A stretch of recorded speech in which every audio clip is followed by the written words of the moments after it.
नेपाल के पीएम ने आखिर क्यों पढ़े चीन के राष्ट्रपति की शान में कसीदे, आइए समझने की कोशिश करते हैं।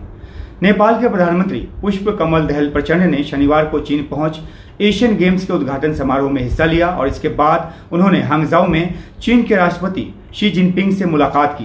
प्रचंड 23 से 25 सितंबर तक चीन के राजकीय दौरे पर हैं।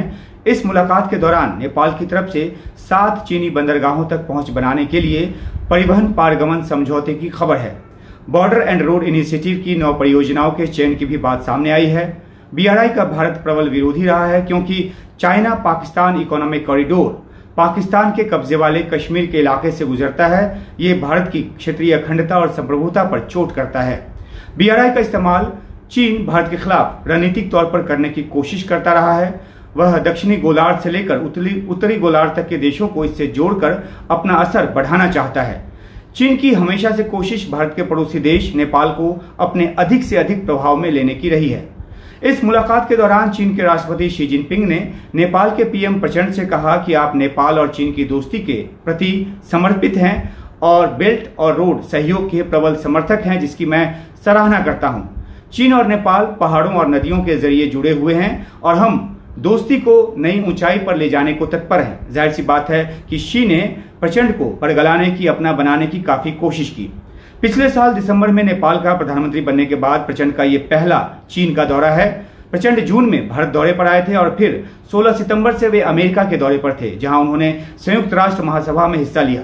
इसके बाद वे चीन पहुंचे हैं। उनके इस दौरे को संतुलन साधने की कोशिश के तौर पर देखा जा रहा है, जो प्रचंड के बयान से भी साफ है। उन्होंने चीन के राष्ट्रपति से कहा कि हांगझाऊ के इस खूबसूरत शहर में आपसे मुलाकात मेरा सौभाग्य है। आपसे ये मेरी 5वीं मुलाकात है। आप एक बहुत ही दूरदर्शी और महान नेता हैं और नेपाल के सच्चे दोस्त हैं। शी की शान में प्रचंड के इस कसीदे को नेपाल में उनकी कमजोर राजनीतिक हालत से भी जोड़कर देखा जा सकता है।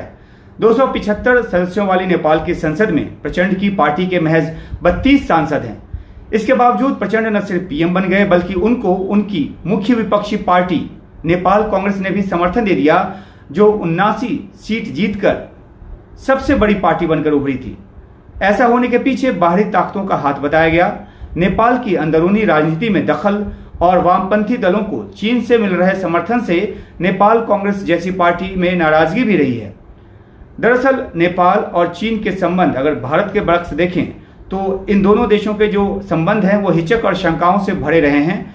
चीन बुनियादी ढांचे के विकास और ट्रांस हिमालयन कनेक्टिविटी परियोजनाओं के बहाने नेपाल में गहरी पैठ बनाने की कोशिश में रहता है, लेकिन चीन के भरोसे विकास की बाट जोहने वाले श्रीलंका का हश्र भी नेपाल के सामने है।